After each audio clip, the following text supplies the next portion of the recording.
why creativity peaks at specific times of the day, and how to use it. Welcome to the series Vantage, Aditya. You might believe creativity is unpredictable, that it strikes randomly, in the middle of the night, during a walk, or while waiting at a red light. But the truth is, your creative brain follows a rhythm, a daily pattern that most people ignore. And once you know when your mind is wired to create, you no longer have to wait for inspiration. You can engineer it. Let's start with the science. Researchers at the University of Michigan and Harvard found that our creative thinking tends to spike during our non-optimal times of the day. Sounds strange, right? You'd expect your most creative hours to come when you're alert, focused, and sharp. But in reality, creativity often shows up when your brain is just a little tired. Not exhausted, but slightly off its peak focus. Here's why. When your brain is fatigued, it's less likely to follow rigid patterns. It gets a little messy. And in that mess, connections form between unrelated ideas.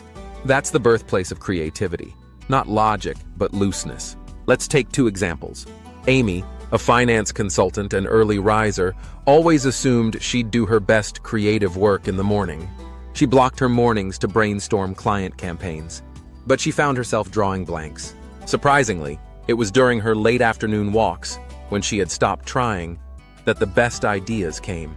Why? Because her brain had loosened. Her filters were down. That's when imagination slipped in. Now consider Mike, a software developer and night owl.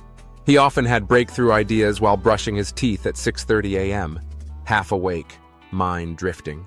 At work, he struggled to solve problems during traditional hours. But in that fuzzy, groggy mental state before the day officially began, he'd see solutions others missed. What's the lesson? Creativity doesn't just live in quiet rooms or expensive retreats.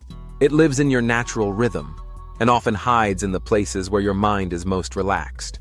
So how do you apply this? Step 1. Track your sparks. For 1 week, carry a small notebook or use your phone. Write down the time and situation when you get a creative insight. Even if it's small, you'll start to see a pattern. Certain hours, moods, environments. Step 2. Protect your window. Once you discover your creative zone, don't fill it with shallow work. No email, no meetings, no mindless scrolling. Even 20-30 minutes of undistracted space during your creative peak can change your output dramatically. Step 3. Build a gateway ritual. Creativity doesn't need drama. It needs invitation. Try a daily walk, a warm beverage, a slow playlist, something that signals to your brain, this is the moment we imagine. Step 4. Use friction to your advantage. Ironically, boredom, background noise, or mild fatigue can act as a creative nudge. That's why J.K. Rowling wrote much of Harry Potter in coffee shops, surrounded by movement, but lost in flow. The real shift is this.